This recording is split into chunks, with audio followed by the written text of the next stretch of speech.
Without notice, the Leader of the Opposition. My question is to the Prime Minister. Will the Prime Minister withdraw his $50 billion tax cut for big business instead of threatening to increase the taxes of every Australian? Leader of the House, member for Hume, the Leader of the House. The Prime Minister has the call. Mr Speaker, the Leader of the Opposition would be more persuasive in the case he puts if he hadn't been so eloquent in defending the case for cutting company tax. There has never been a better and more succinct case put for them than by the Leader of the Opposition when he said lowering company tax will increase productivity, investment and employment. Well, we're all in favour of that. That's what he said, and he didn't just say it once.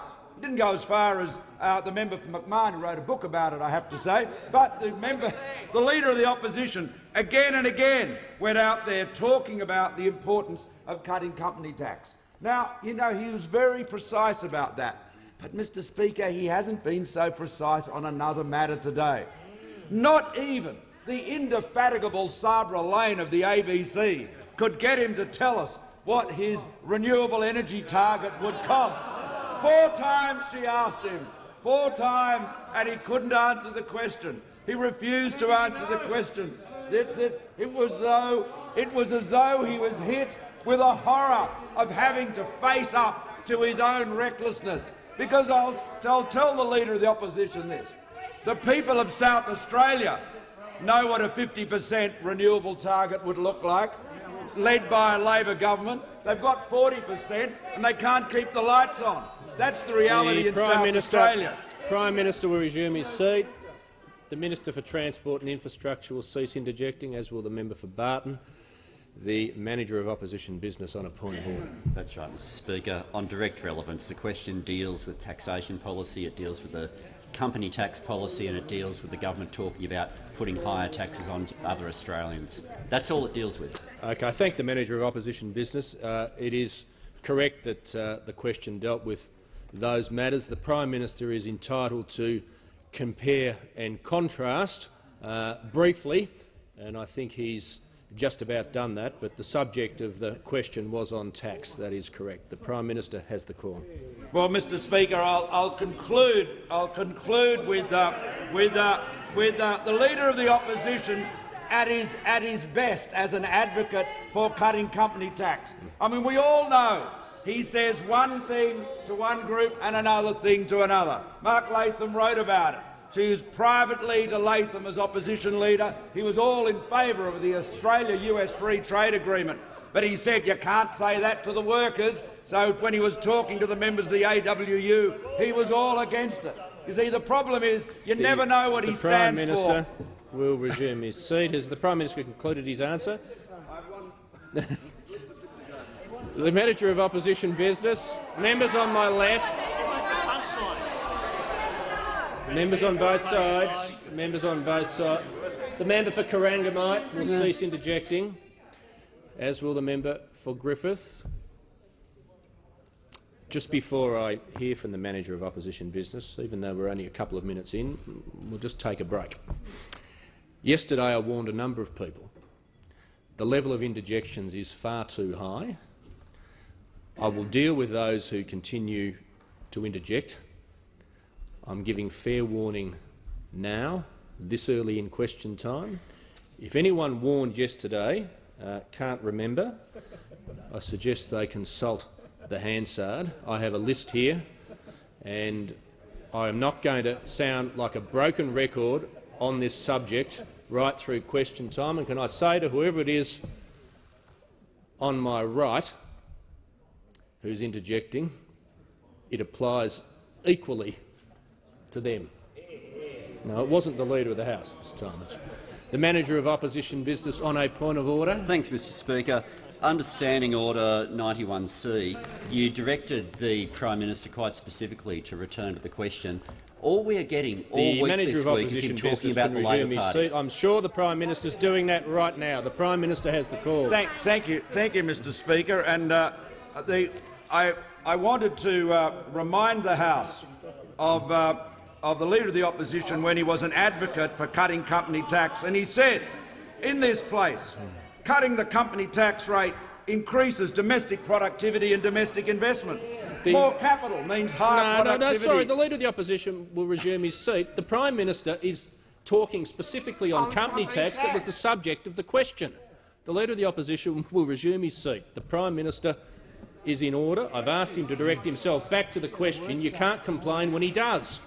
The Prime Minister is in order. Thank you, Mr Speaker. The Leader of the Opposition said more capital means higher productivity and economic growth and leads to more jobs and higher wages. That's the case for cutting business taxes. And of course, he made it then, he still believes it, but for his own political purposes, he's saying the exact opposite, and that's the story of this disingenuous leader's life. The member for Dunkley. Mr Speaker, my question is to the Prime Minister. Will the Prime Minister update the House on how the government is reducing cost of living pressures and helping hard-working Australians to get ahead, including in my electorate of Dunkley? The Prime Minister has the call.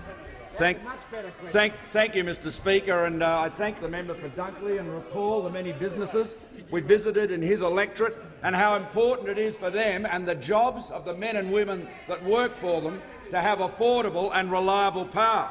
Now, Mr Speaker, the biggest pressure, single pressure, on household and business budgets right now is expensive power bills. And what we've seen in South Australia, thanks to the Labor Party's crazy devotion to left ideology instead of practical planning and engineering, what we've seen is the most expensive and the least reliable electricity in Australia. Now, we know today that the Leader of the Opposition advocates a 50% renewable energy target. And he was asked 4 times today on the ABC what it would cost. He couldn't and wouldn't answer the question. Again and again, he ran away from the facts. And finally, Sabra Lane pressed on. She said he was absolutely indefatigable, but he wouldn't give her an answer until finally she summed up the attitude that most Australians have with the Leader of the Opposition, Mr Shorten, we're out of time. And that's absolutely all she could say. The truth of the matter is that the Labor Party is bumbling around in the dark and leaving Australians in the dark about the single biggest threat they're posing right now to jobs and households in Australia, because they are proposing to inflict on the Australian people precisely what Jay Weatherill has done to South Australia and what he described as his great experiment. He called it, Mr Speaker, a great experiment. Well, you know, we know what's happened. The experiment's failed. The lights went out. Electricity prices went out. Industries are threatened with closure. People are threatened with losing their jobs. The fact is, it was a trifecta of blunders by the Leader of the Opposition on the radio today. He was asked how he would pay for the NDIS, and he couldn't answer that either. He was asked how he could ensure that outcomes in schools improve, because we know we've been spending more on education and the results are getting worse, and all he could say was spend more money. He has no ability to answer these basic questions which is being put to him. How are you going to protect the jobs, the businesses, the households of Australia when you are proposing to inflict debt and deficit and rising power bills and unreliable power? That's what comes from the Labor Party's ideological approach to economics. They've failed in South Australia, and they would fail Australia if they ever occupied this side of the House. The member for McMahon. Thanks, Mr Speaker. My question is to the Treasurer, and I refer to media reports today that the Treasurer is threatening to increase taxes on all Australians.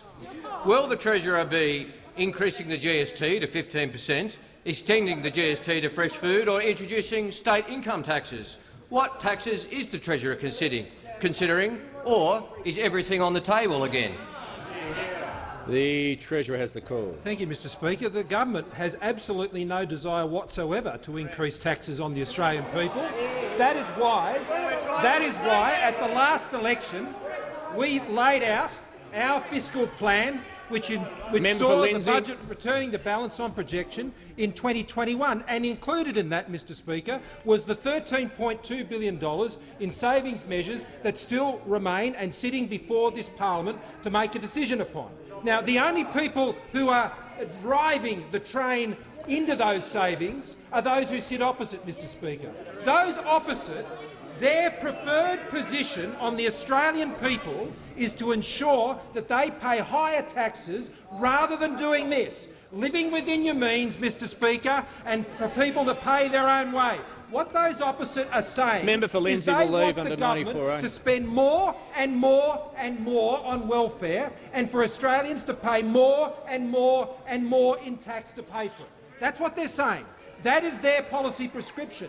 But I note at the last election, despite the fact that the Shadow Treasurer said that he was going to increase taxes on housing, that he said he was going to increase taxes more broadly, Mr Speaker, and all of these taxes that he was going to increase was going to balance the budget. Well, he spent more, he taxed more, and then the deficit was higher, Mr Speaker. $16.5 billion more in more debt. So he has the trifecta of higher taxes, higher debt and higher spending, Mr Speaker. Now, it's no wonder when the Australian people heard that plan from the opposition at the last election, they rejected it. So here we stand now, Mr Speaker. This parliament, that opposition, the opposition when they sat on these benches, set fire to the budget, drove it into deficit and drove us back into debt, now have the opportunity to mend their ways and support the savings bills to ensure that our welfare system is affordable, and we can ensure that Australians should not have to pay higher taxes to pay for higher spending. So I invite those opposite to mend their ways, to support the government and ensure that savings pass this parliament, to ensure the budget can return to balance by getting expenditure under control rather than the prescription of those opposite, which is always just keep hitting the tax button. The member for Tangney. My question is to the Treasurer. Will the Treasurer update the House on how the government is ensuring that Australia has a competitive and growing economy? Is the Treasurer aware of any threats that undermine national economic growth and reduces the living standards of hard-working Australians? The Treasurer has the call. Thank you, Mr Speaker, and I thank the member for Tangney for his question, and his keen interest is ensuring that Australians live within their means and that the budget lives within their means. We know Australians are doing it. In his electorate of Tangney, I wish those opposite would learn to live within their means, Mr Speaker. The member but for the Perth government is warned. certainly knows how we need to do that, and that was outlined in our last budget. Last Thursday night in Sydney, the Reserve Bank Governor set out a very important challenge to this parliament, and that was we needed to do two things.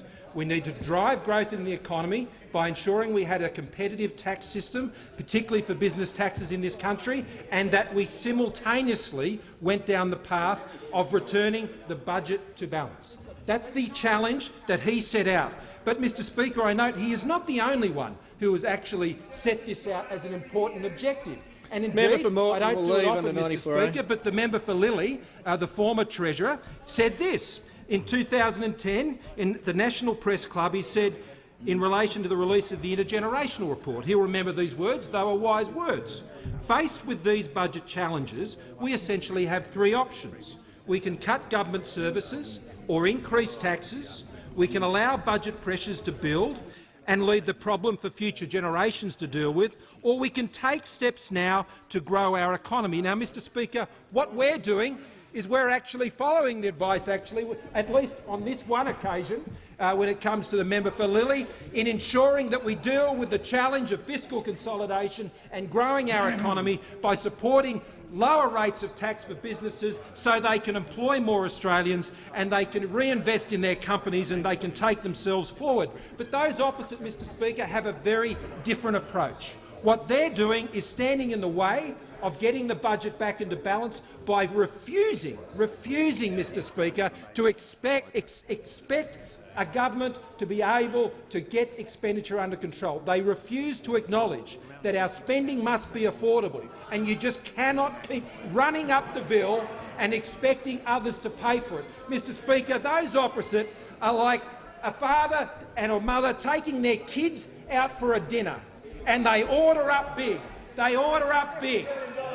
Everything they can, put it on the table, and then before the bill comes, they walk out the door and they do a runner, leaving the kids to pay the bill, Mr Speaker. Now, the Leader of the Opposition is used to people picking up the bill for him, Mr Speaker, when it comes to his dining expenses, but, Mr Speaker, our children should not have to pick up the bill for those opposite who want to keep up running up the bill, Mr Speaker. We think spending should be affordable. We think we should be able to get that in order, and we simply ask those opposite to not tax future generations of Australians because they can't get control of expenditure.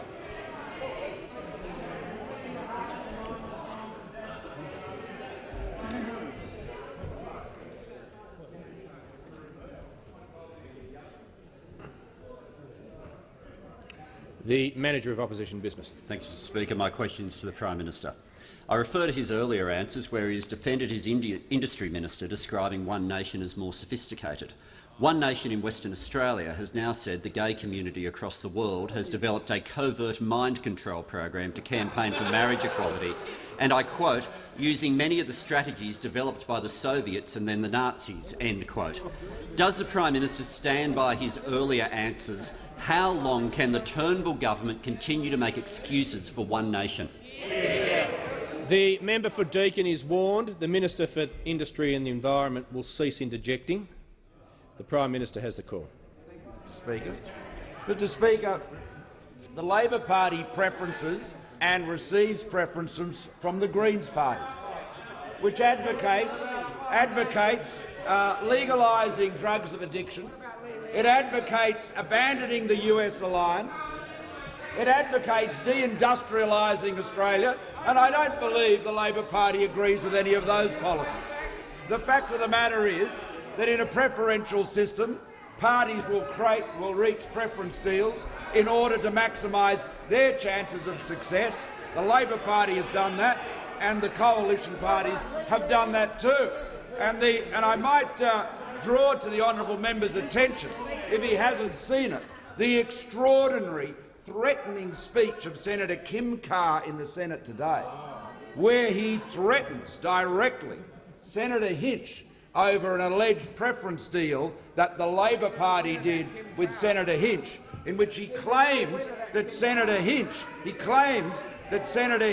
had agreed to certain untold matters on industrial law. So the reality is the Labor Party is using its preferences and doing it very openly in the Senate to threaten independent senators. The Prime Minister will resume his seat as the Prime Minister concluded his answer. Members on both sides will cease interjecting. The member for Mayo. Thank you, Mr Speaker. My question is to the Prime Minister. In regional areas, when we have a bushfire, our power is often cut. No power in a few hours means no mobile phone network. There is no legislative requirement for telcos to provide extended battery backup in mobile towers. Does the Prime Minister agree that high-risk bushfire areas need such protection? And if so, what will the government do to help keep our regional communities' telecommunications safe? The Prime Minister has the call. Well, thank you, Mr. Speaker. Look, I thank the honourable member for her question, and the issue of providing battery backup for mobile phone base stations is one that's well understood. Batteries are generally provided for all of that type of mobile equipment. The issue is how long can the batteries run, and there are obviously limitations on the scale there. But I'll ask the Minister representing the Minister for Communications, who managed the mobile phone black spots program in the last parliament when he was the Assistant Minister for Communications.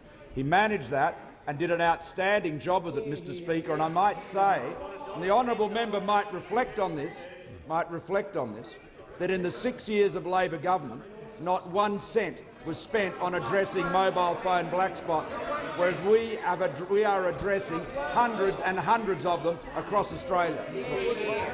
The Minister representing the Minister for Communications. Well, look, I do thank the member for her question. She's absolutely right to make the point that it is very important that we have, to the maximum extent possible, redundancy and reliability in telecommunications networks, both fixed and mobile, and that includes robustness in the face of emergencies such as bushfires, which can obviously have an impact on the network and can also have an impact on individuals and their homes. So there's a number of principles that underpin the approach the government is taking.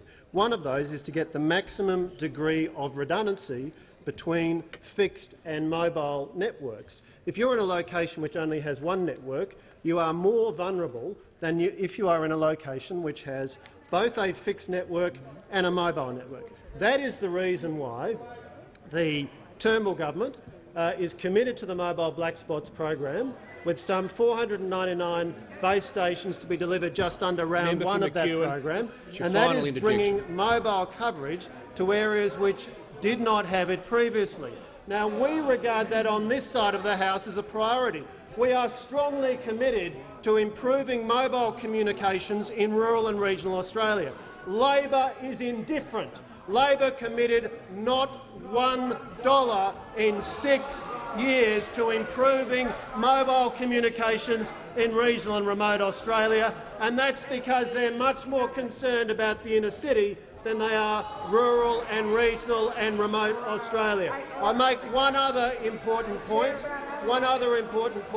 that we are also rolling out the national broadband network, and we are getting it delivered. Compared to this incompetent rabble, barely 300,000 premises in 2013, over 4 million premises now delivered. Mobile and fixed, we're delivering, and that means better resilience. The Minister's time has concluded. The member for Barker.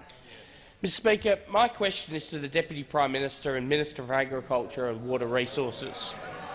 Will the Minister outline to the House the impact of unreliable and unaffordable energy to the agricultural sector, particularly for hard-working people in my electorate of Barker, and what are the implications if these destructive policies are replicated across the nation? The Deputy Prime Minister has the call. Deputy Prime Minister has the call. Well, Mr Speaker, I thank the honourable member for his question and note that dairy cattle farming in the seat of Barker accounts for 80% of South Australia's dairy production and is home to 240 of the 302 dairy farms. South Australia's Labor's 50% renewable energy target has also contributed to, has helped contribute to the 100% increase in daily shed electricity costs between 2010 to 2013. 100% increase. South Australian dairy farmers, under the Labor Party policy, are paying $15,000 more than the national average, which is at around about $35,000. Now, farmers contend with power outages, which puts the health of dairy cows and the financial viability of the farms on the line. In 2016, Australian dairy farmers estimate that 10,000 dairy cows, about 10% of the state herd, have been impacted by power cuts at that time, and were impacted by when the whole of the state went out black. We're finding dairy sheds now that have to go onto diesel generators. They're going off the grid because the policy of the Labor Party is so incomprehensible in actually being able to deliver an outcome in milking cows.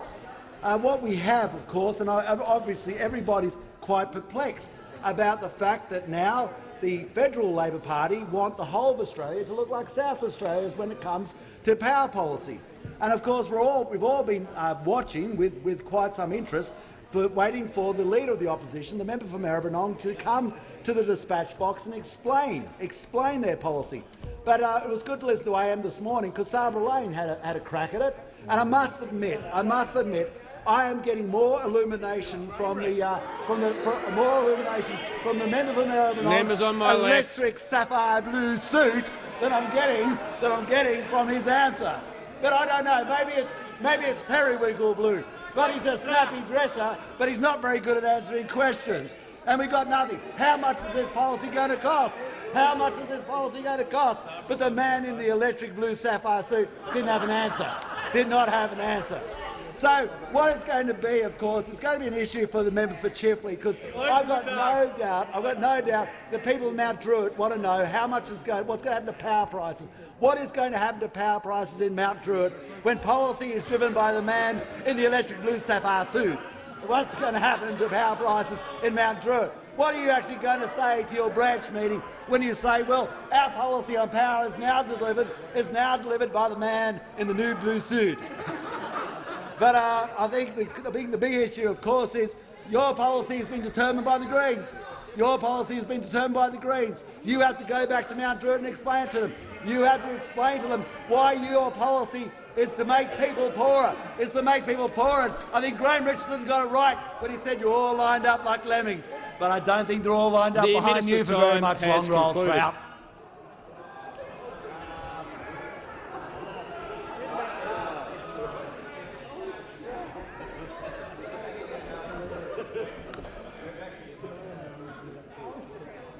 The member for Sydney. Thank you, Mr Speaker. My question is to the Treasurer. Today the Financial Review reports that the Treasurer said Labor needs to suggest alternative revenue measures. How can the Treasurer possibly not know that for more than a year now Labor has been calling for reforms to negative gearing and capital gains tax which deliver the budget more than $37 billion over the medium term? Treasurer has the call. Well, Mr Speaker, I thank the member for the question. They'd be aware that that was not in direct quotes. And, Mr Speaker, what I was saying yesterday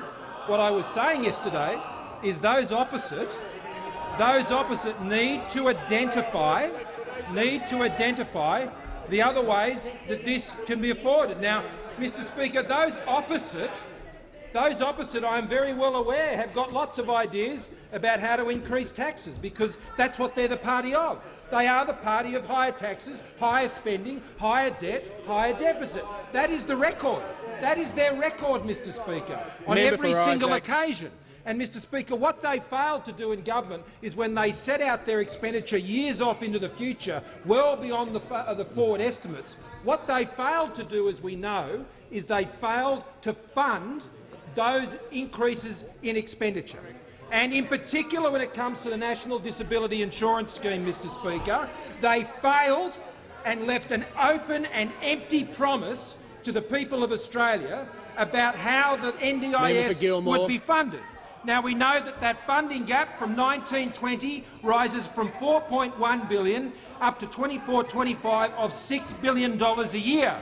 But I note, Mr Speaker, that those opposites said yesterday, oh no, we had this funded by other savings, unspecified savings. You won't find those savings specified anywhere at all, Mr Speaker, in how that was to be funded. So I asked a question how the gap was to be funded, not by the Medicare levy or the NDIS levy, Mr Speaker. The Treasurer will resume his seat. I just caution the member for Jagga whilst the Treasurer says he's asking a question, he's not entitled to get an answer.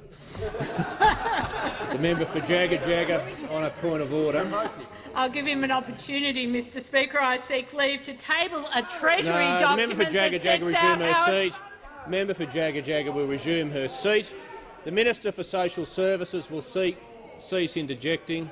The Treasurer has the call. Interjection, because perhaps she might like to table this, Mr Speaker. Can she confirm that one of the savings that the Labor Party said they were going to do to provide funding for the NDIS was the continuation of the indexation freeze on the Medicare benefit schedule beyond 16-17? Can you confirm that?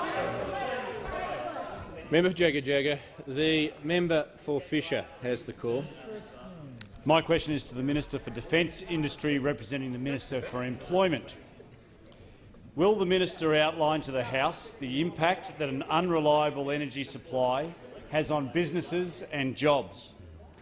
Is the Minister aware of any examples where the cost and reliability of energy has caused businesses to reconsider their future? The Minister for Defence Industry. Thank you, Mr Speaker, and I thank the member for Fisher for his question, because at least the member for Fisher is prepared to acknowledge the crisis engulfing energy supply in South Australia, unlike the delusional Labor Party on the other side of the House, here and in South Australia. It's really quite remarkable. The Minister for Defence Industry will just resume his seat for a second. I've warned members about interjecting. The Minister for the Environment and Energy interjects particularly loudly, as he did yesterday, I can't hear the minister answering the question when he's interjecting in some exchange across the chamber, probably with the member for Shortland, I suspect. It will cease, or they will continue their conversation outside the chamber. I'm being very clear about that. The Minister for Defence Industry has the call. Well, thank you very much, Mr Speaker. It's remarkable to me that the opposition can't acknowledge the truth about the crisis engulfing the South Australian energy supply. They've described it, Mr Speaker, as a hiccup in the case of the member for Port Adelaide, as an experiment in the case of the South Australian Premier. But the energy supply crisis in South Australia is hurting real people and real businesses.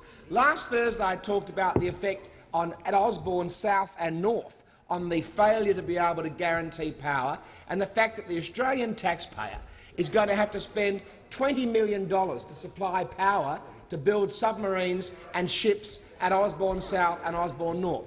So the Australian taxpayer is being impacted. But real businesses are desperately worried about their businesses and about their employees. Let me give you a couple of examples. Billy Millicent's, who's very famous in South Australia, would be very well known to the member for Adelaide and others in this place. Billy's from Billy's Pies and Cakes, been in business for decades, been an exporter for decades. He employs 300 people in Adelaide. He's bought his own generator to supply diesel-generated power for Billy's Pies and Cakes. He said last week, I don't believe in anything anymore. We've got to be self-sufficient. I'm an international business. I cannot have no power. Haig's Chocolates, Mr Speaker, another very famous South Australian business, still run by Alistair Haig and his family. They visited us here in Canberra yesterday. They employ 500 South Australians at Haig's Chocolates. He said, we are seriously looking at putting in a generator, which is quite ironic because it will be diesel-powered. So when the wind generation stops, we'll be firing up dirty diesel generators to give us power. He gets it, Mr Speaker. He gets it. Billy Millicent gets it. A man called John Constantopoulos from Apex Steel Supplies, who was also here yesterday. He said, we had plans to put in new machinery. Those plans have been put on hold. He employs 100 people. These are real businesses employing real people who cannot make investment decisions in South Australia because our electricity prices are too high and are not reliable. So if the Labor Party won't listen to the government and won't listen to AEMO and won't listen to the experts, please listen to the businesses that are hurting in my great state, because we need all the help we can get in South Australia. We don't need to be saddled with electricity prices and unreliable power because of Labor's ideological obsession. The minister's time has concluded. The member for McMahon. Thanks, Mr Speaker. My question is to the Treasurer. Michelle Grattan reports today that it was the Treasurer's idea to hold people with disability to ransom, and says, and I quote, there had been some resistance from the Prime Minister's office to the timing of announcing it. And again, Morrison, for whatever, was insistent.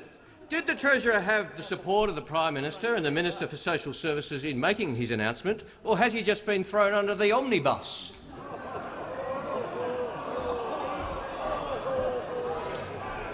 Members on my right, the Treasurer has the call. Mr Speaker, of course I have that, Mr Speaker, which is a lot less than I can say for the Shadow Treasurer opposite, because between him and his leader, it has become apparent over a long period of time that he is being dragged kicking and screaming to positions now he has to articulate that goes against everything that he has said in the past. This is a Shadow Treasurer who said it was a Labor thing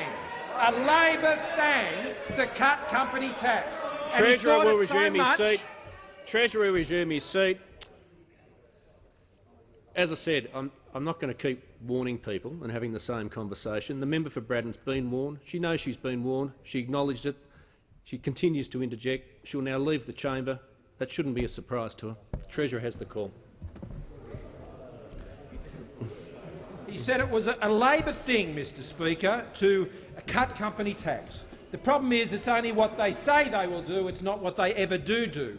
And the Shadow Treasurer himself has had to repudiate it, Mr Speaker. Those opposite know all about doo-doo when it comes to economic policy, Mr Speaker, because those opposite are the zombies of economic policy, Mr Speaker, the walking dead of economic policy, who stagger around, Mr Speaker, adopting a position that even the French socialist government thinks is too left-wing. So this is a Shadow Treasurer who used to once parade himself around boardrooms all around the country, apparently the voice of economic reason in the Labor Party, and now has sold out 100% to the political opportunism and cynicism of the Leader of the Opposition. And as his credibility strips away with each speech, with each question, with each intervention where he repudiates issues that he once held in great conviction and published, Mr Speaker, he has walked away. And it must be embarrassing for him, Mr Speaker, to go around having to promote the political and economic policies of his leader, because he knows deep down, Mr Speaker, that the policies that those opposite are pursuing when it comes to the budget are wrong, Mr Speaker, and they are costing future generations, and he knows that. And it's about time that this Shadow Treasurer actually stood up for good economic policy in their shadow cabinet. It's about time he actually stood up for the things he believed in his shadow cabinet and take the Labor Party off this ridiculous rails run they've got to economic obscurity, Mr Speaker, a path that takes them down the track where they're saying there can be no energy security in this country because they will not adopt all of the above options of this government when it comes to delivering energy affordability for Australians, Mr Speaker. This is the Shadow Treasurer who knows better, Mr Speaker, but is under the thumb of a weak and unprincipled Leader of the Opposition who will say anything and do anything, and it's a shame that he's signed up to it. The member for Barara. Thank you, Mr Speaker. My question's to the Minister for Immigration and Border Protection. Will the Minister update the House on actions the government's taking to ensure Australia's migration program doesn't disadvantage hard-working Australians? What are the benefits of having an approach that doesn't minimise job opportunities for Australians and their families? The Minister for Immigration and Border Protection. It's a good question. It is, rather. Well, thank you very much, Mr Speaker. I thank the member for Barara for his question, his interest in making sure, like all of us want to on this side of the House, want to make sure that we create jobs for Australians, for all Australians, in particular young Australians. And in politics, you need to look not at what people say, but what they do. And when you look at what this government does, we are creating jobs for Australians. We are helping families and businesses. We are not pursuing an ideological policy such as that the opposition leader is, which is resulting in communities paying higher electricity prices, small businesses putting off people from those businesses because they can't be guaranteed an electricity supply. And Australians get this. They understand the difference between this dodgy Leader of the Opposition and this side of the House, which is undertaking public policy which is resulting in job growth. Now, there's a program that we operate in this country which is a 457 visa program, Mr Speaker, and it means that if we can't fill an Australian job with an Australian worker, and that is the absolute priority of this government, if we can't fill, it's unfortunate he's walking off because I'm about to go to his time when he was issuing a record number of 457 visas. But, Mr Speaker, we want to put Australians first. We want Australians into jobs, and that is what the Labor Party says they want to do. That is what this Leader of the Opposition said he wanted to do when he was Employment Minister, but it was very different when he was Employment Minister because his actions don't match his words. And we saw, Mr Speaker, that when the Leader of the Opposition was the Employment Minister, when the Labor Party was in government, and I reported this to the House yesterday, one of the most remarkable statistics was that the number of electricians that were granted 457 visas under the Labor Party, an increase of 400%. An increase of 400%, the number of electricians who were brought into this country to fill jobs that surely could have been filled by Australians. But on closer examination, it seems that there may have been some sense in the Leader of the Opposition's approach, because I presume that many of those electricians were trained in the use of generators. Now, this was great foresight by the Leader of the Opposition to bring in a record number of electricians because they are in hot demand.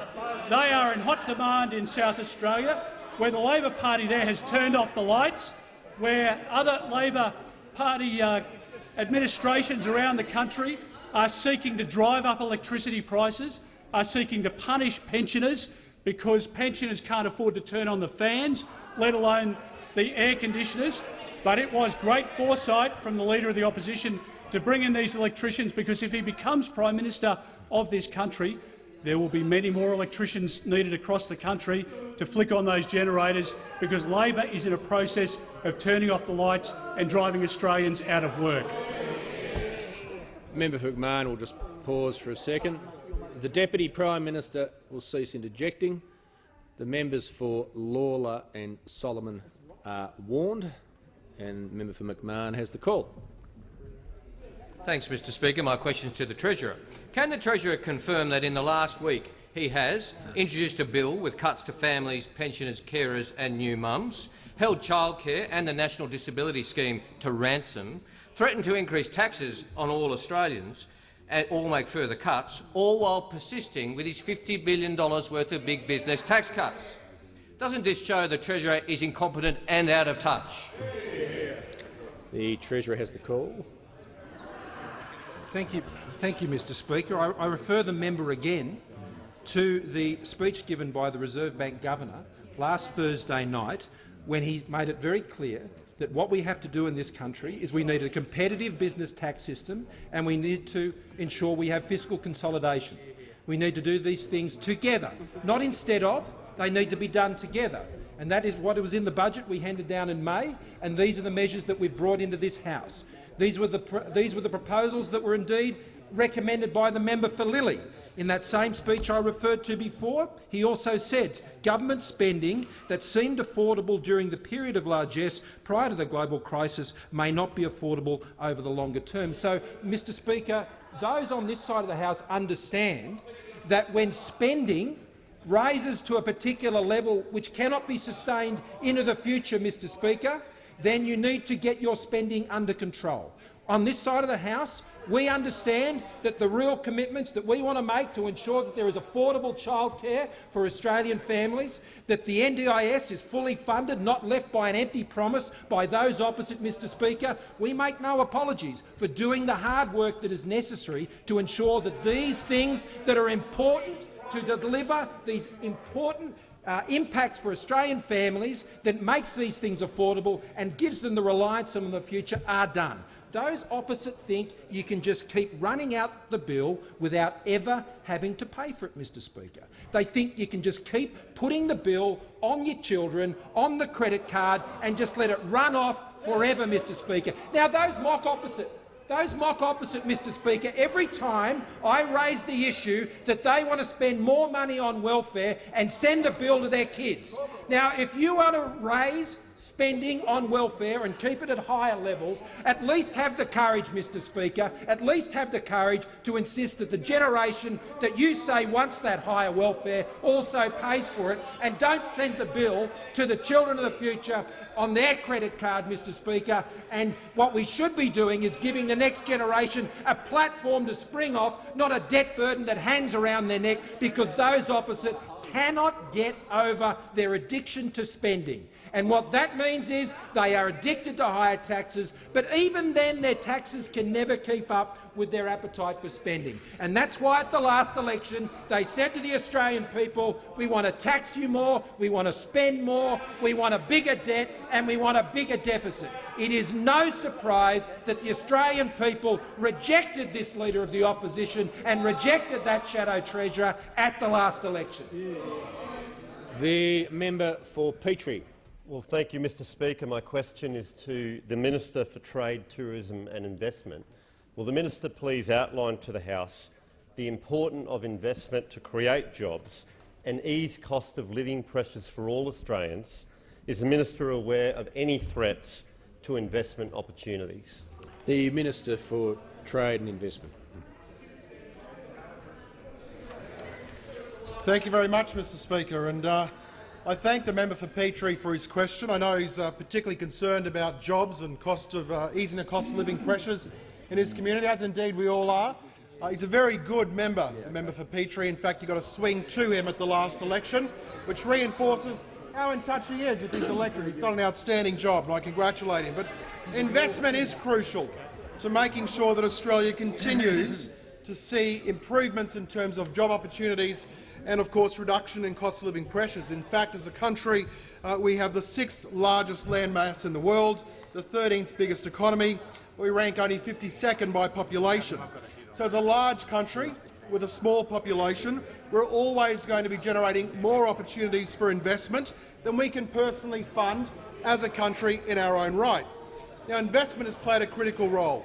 For the last 25 years of Australia's uninterrupted economic growth, and we're into our 26th now, we've relied on investment, and in particular, of course, a big chunk of that coming in the form of foreign investment. 37% of Australia's top 2,000 companies that are foreign-owned, with some $1.1 trillion of assets, revenue of some $630 billion, and of course paying a substantial amount of company tax, employ more than 700,000 Australians. So they certainly play a very critical role. And we know from modelling that for every $1 billion worth of investment, it will generate around 1,000 jobs for Australians. So making sure that investment flows and that we keep downward pressure on cost of living is crucial to making sure that we keep electricity prices down. Now, we know that households are concerned about their bills.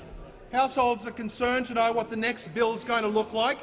There's a few on that side that would like to know what the next bill is going to look like as well. Perhaps the member for Sydney, the member for Grainler, that might be the next bill that they're wondering about. But they're also, on this side of the chamber, concerned about making sure that we are dedicated to prudent economic management.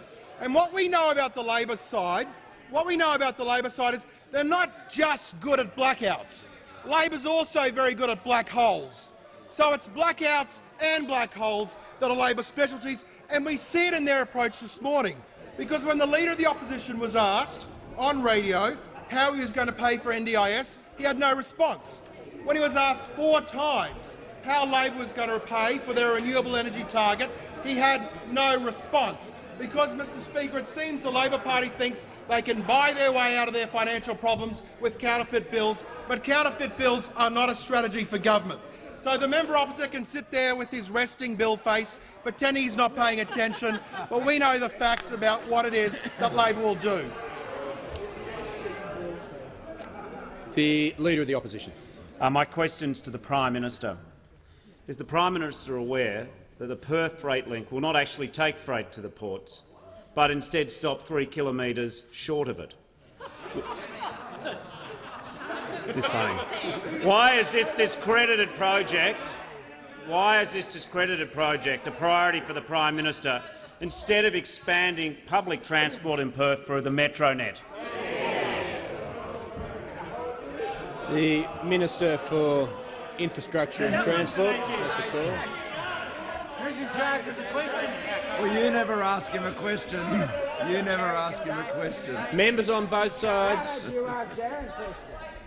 I've been there many times. The Minister has the call. More than you. Minister has the call. Thank you, Mr Speaker, and I thank the Leader of the Opposition for his question, because this is a government, the Turnbull Joyce government, which is getting on with the job of delivering right around Australia. We have a $50 billion infrastructure investment program right around Australia, in Perth, in Melbourne, in Sydney, in Brisbane, and right throughout regional Australia through our regional highway programs and our small rural and remote towns as well. A $50 billion infrastructure investment program which is changing lives and saving lives. Now, it changes lives with a project like the Row 8, the Perth Freight Link project, which will actually deliver freight in an efficient way to the port. It will improve safety. It will improve safety for the community of Perth and the broader West Australian community in terms of getting the number of heavy vehicles off the suburban streets, which are a great cause of concern for local community. Now, the Australian government has committed in the order of $1.2 billion to the Perth Freight Link project. We are getting on with the job right throughout Australia, in Western Australia, in Victoria, in New South Wales, in Queensland. Leader of the House, Deputy Prime Minister. The member for Grayndler on a point of order. Thanks, Mr Speaker. It was a very specific question. Does anyone in the government know that this member for Grayndler will resume his seat. The member for Grayndler will resume his seat. The Minister for Immigration and Border Protection won't give me advice. The Leader of the House will cease interjecting. The Minister was asked a very specific question. Whilst he's on the topic of the question, it was. I presume the member for Charlton, member for Fenner, is preventing me ruling on a point of order raised by. Look, the Minister for Justice and the member for Franklin can both go and continue their conversation outside the chamber. They can leave under 94A.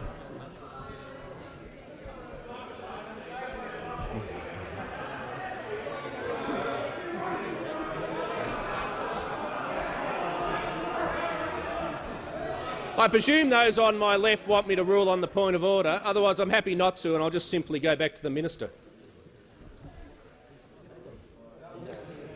It was a very specific question. The minister's on the topic of the question, but in the remaining time, he needs to address himself to one of the two questions that were asked.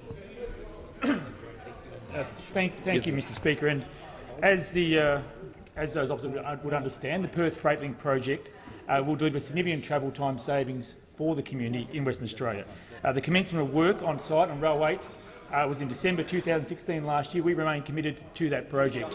We've committed $1.2 billion to that project. And it's interesting having the member for Grayndler as my shadow, because I know the member for Grayndler isn't interested in my job. Member for Grayndler's not interested in my job. We know what job he's interested. So I simply say to Member for Grayndler, this is a government which is getting on with the job of delivering $50 billion infrastructure investment program right throughout Australia, including the $1.2 billion we've allocated to the Perth Freight Link. The member for Bennelong. Thank you, Mr Speaker. My question is to the Minister for Aged Care. And may I congratulate you, Ken, on your appointment and say that it's a privilege to ask you this first question. Will the Minister update the House on action the government is taking to address the impact of dementia within our community? Is the Minister aware of any alternative approaches? The Minister for Aged Care. Mr Speaker, I thank you. And I thank the member for Bennelong for his ongoing interest in this issue. As he's aware, over 350,000 Australians experience dementia, and his commitment to the work that we're doing around this area I appreciate. I was disappointed this morning to see a statement from Labor indicating that support for a national strategy delivering a coordinated approach to dementia has been missing under the Turnbull Liberal government, and that there is currently the work that we're doing is just paper. What I want to do is just share with you that we are working very closely with the sector, including Alzheimer's Australia, and in particular Marie McCabe, who now brings a wealth of experience to Alzheimer's Australia, in co-designing solutions and responses in the way that we treat Australians living with dementia and those in residential care. In particular, I want to indicate that our government in 2015 announced the first national strategy for dementia, and we have been in the process of implementing that in concert with those who are committed to making a difference. It's anticipated that in early 2017 we will release the new National Strategic Framework for Chronic Conditions, which move away from a disease-specific approach and provide a high level of guidance to facilitate a more effective and coordinated national response to chronic conditions, including dementia and the risk factors. We have continued with our work around research with a $200 million grant and funding initiatives through the NH and MRC to undertake further research into the underlying causes of dementia in order to find a cure in the long term that will alleviate the pressures that individuals experience, but in particular the pressure on family members. This year we are spending $52.2 million on dementia-specific support programs in 2016-17, and these include a suite of dementia consumer support services delivered by Alzheimer's Australia, which includes a helpline, information counselling, early intervention courses, career education and awareness-raising activities. The Dementia Training Program offers accredited education upskilling and professional development to health and allied health and aged care and community care professionals. The Dementia Behaviour Management Advisory Service provides support to aged care workers, health professionals and family carers who need help in caring for someone who is experiencing behavioural and psychological symptoms of dementia. In addition, I want to compliment previous health ministers on our side who have committed to the work that we are undertaking with dementia and the work that we are doing to make sure that we provide a better future and better opportunity for those experiencing and living with dementia. Thank you, Mr. Speaker. The member for McEwen. Member for Grayndler. Thank you, Prime Minister. I think on behalf of all of us on the House, it was good to see Mr Wyatt get to answer his first question. And the member for Grayndler has the call, and the clock will start again. Thank you, Mr Speaker. My question is addressed to the Prime Minister. The government has punished Victorians for electing a Labor government by short-changing Victorians on infrastructure funding, with Victoria receiving 8% of federal infrastructure funding despite having 25% of the nation's population. Why is the Prime Minister now holding West Australians hostage by threatening to withhold $1.2 billion of federal infrastructure funding because a future Labor government wouldn't proceed with the discredited Perth Freight Link? The member for Hughes is warned. The Prime Minister has the call. Thank you. Thank you, Mr Speaker. The honourable member has clearly overlooked the fact that Western Australia is a great exporting state and it needs the infrastructure to get its exports to the market and to the port. And the Perth Freight Link is doing that. And the honourable member seems to overlook the fact that the strong support for the Perth Freight Link is coming from the business community, the business leaders in Perth. They recognise that it is going to give the economic infrastructure that that state needs. Now, the honourable member should remember too that the Western Australia, is carried such an enormous part of the export burden for Australia. It is a state that has had the benefit of a big boom. It's going through tough times. It needs strong infrastructure investment in economic infrastructure, and that is what we're delivering. The member for Grey has the call. Thank you very much, Mr Speaker. My question is to the Minister for Environment and Energy. I raise again the issue of electricity because South Australia is in such a state of crisis. Will the Minister outline to the House the action the government is taking to responsibly integrate renewable energy into the market while still ensuring energy security and affordability for hard-working Australians? How would an alternative approach jeopardise energy security and affordability? The Minister for Energy and the Environment. Thank you, Mr Speaker. I thank the member for Grey for his question and note that last night he made a very passionate speech in this place about the high prices in South Australia, the instability that was having a terrible impact on Olympic Dam, on the Near Star smelter, on Ariam and also the Abalone farm, which has seen their electricity prices go up by 90% in his electorate in the last 12 months alone. Now, Mr Speaker, our #1 energy policy priority is energy security.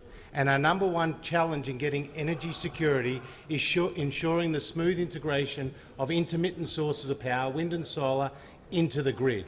And that's why we have charged Australia's chief scientist, Dr Alan Finkel, to come up with a blueprint for reform, to tell us how we can do it better.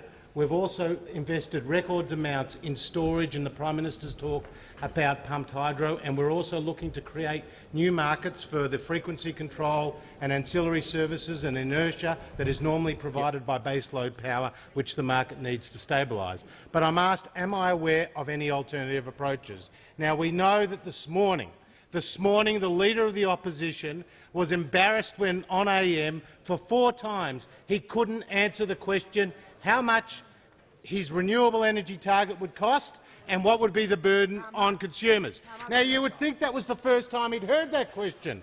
But if you go back to the 22nd of July 2015, when he announced this policy, he was asked 4 times as well, how much would his policy cost? This is what he had to say.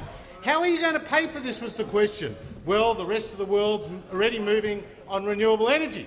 So the question came, but sure, Mr Shorten, how are you going to pay for it? I hear your question, but I'm just going to go to the issue which is to the heart of it, Mr Speaker.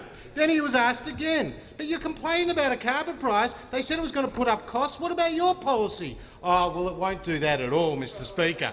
And then fourth, what sort of savings for households does your modelling show that this will bring forward? Mr Shorten. Well, we think it's important that a political party is up front with the Australian people. Now, Mr Speaker, that was the policy.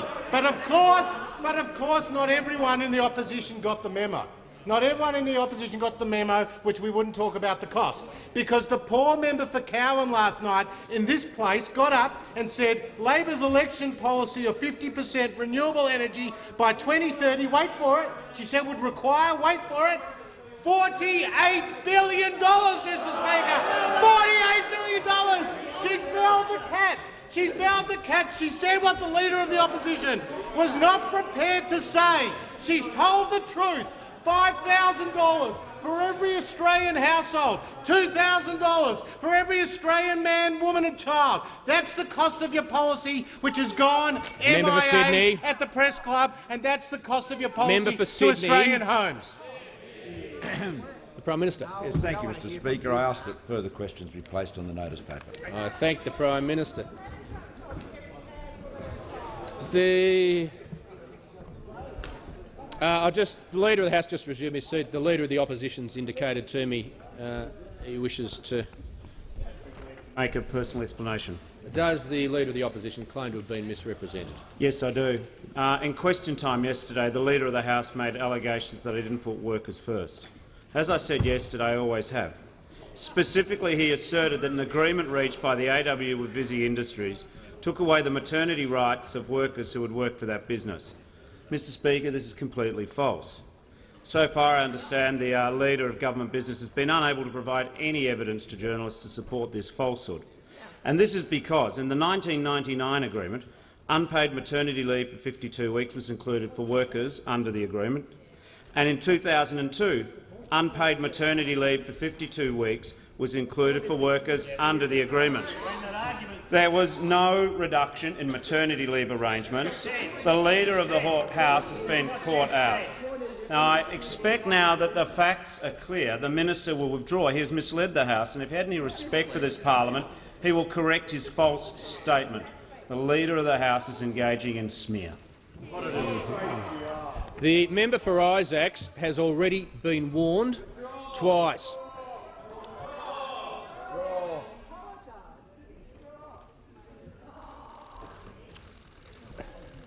The Leader of the House with papers. Thank you, Mr Speaker. Documents are tabled in accordance with the list circulated honourable members earlier today. Full details of the documents will be recorded in the votes and proceedings. I thank the Leader of the House.